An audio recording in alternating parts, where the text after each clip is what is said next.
Beer on the Run podcast. Beer on the Run podcast. This is what you need. You don't even know you need it, but you need it. Trust you need this in your life. This in your life. Beer is kind of like your fun side. Strange. Okay. All right.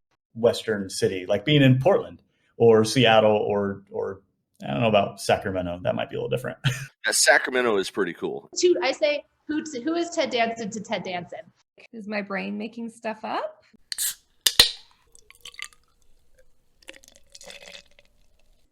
Okay, which beer should I drink?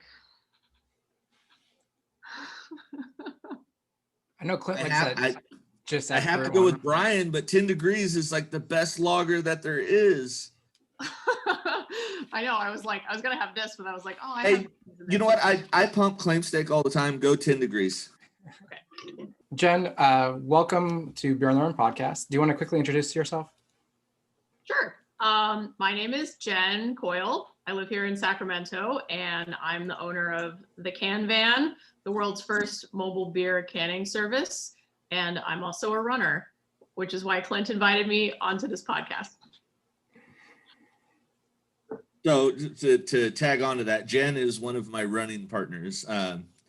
There's a small little group of us, and besides one person, it's myself and one person. It's people in the beer industry, and so it's pretty fun to run with beer people every Saturday, and then some non-COVID times. We run usually 3 times a week, so that would be Monday, Saturday, and Sunday is the normal non-COVID routine.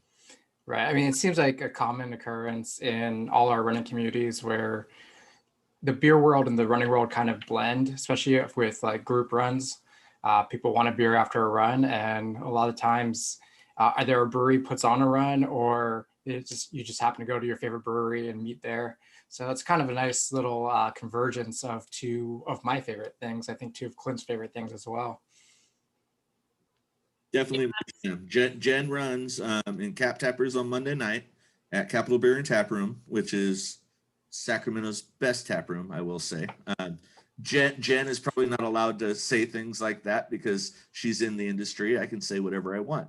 And then Saturday is just us.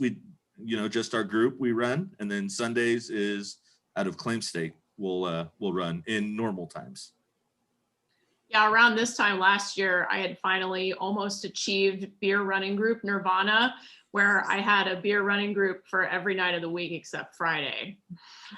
But then the ones on Tuesday and Wednesday and Thursday and Monday and Sunday all got canceled. Right, because Tuesday was Fleet Feet. Yeah. Wednesday was Flop. What was Wednesday? Backyard. Wednesday was about to be a running group that was about to start at Urban Roots.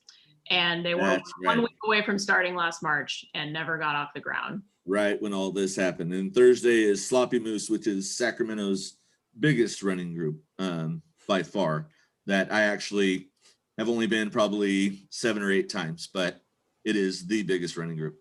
Is the brewery's name Sloppy Moose, or the name of their group? No, the brewery is New Helvetia Brewing, and then and it's off Broadway, so off of Midtown, but kind of Midtown, I guess you could say. And they have a giant running group. It's very big. That's probably why I don't go so much, is how big it is.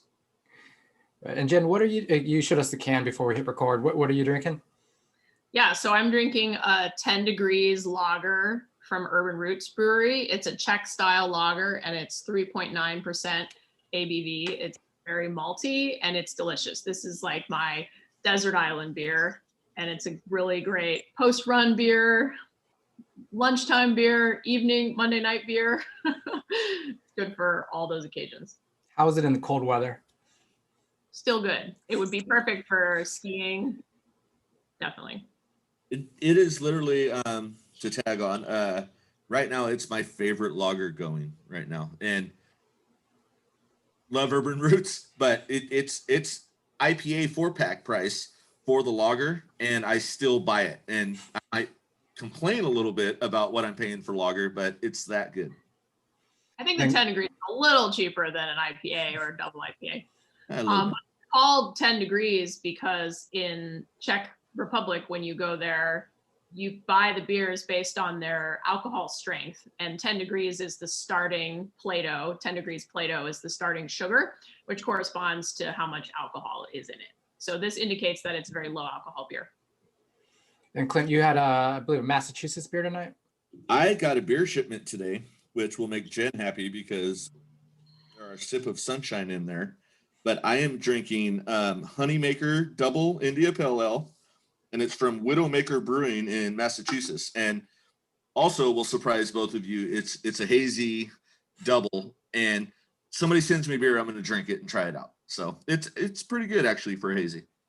Right, and I'm drinking from Bellingham, Washington, from Boundary Bay, the Tropical Isolation Hazy IPA, 6.7%. It's a cute little can. I mean, obviously, we're going to talk about cans tonight because that's what Jen does. She's been doing it for 10 years now, right? Going on 10 years. When's your 10th anniversary? June something, 21st maybe. Yeah, that's exciting. Congratulations on that huge milestone coming up. And I think as we talk a little bit more, like, you know, what it meant to be canning beers in 2011 versus during the pandemic, I'm sure a lot has changed. So yeah, that's great. Welcome on. Thank you for joining us. We could have gone a whole lot longer. And We do get that magic again. It happens every year. What, the third weekend of May? Turn my nose when people call me a beer snob. I'm like, yes, I am. I'm sorry. I just do not like that beer. Brewery that you want to go to after COVID's all done, the one where you want to meet up with your friends for the first time and hug everybody and gulp down a few beers and party and yell at each other across a table in a crowded room. That brewery, that's the one that you need to really be working to support right now. It was a beautiful, brutal day. Nailed it.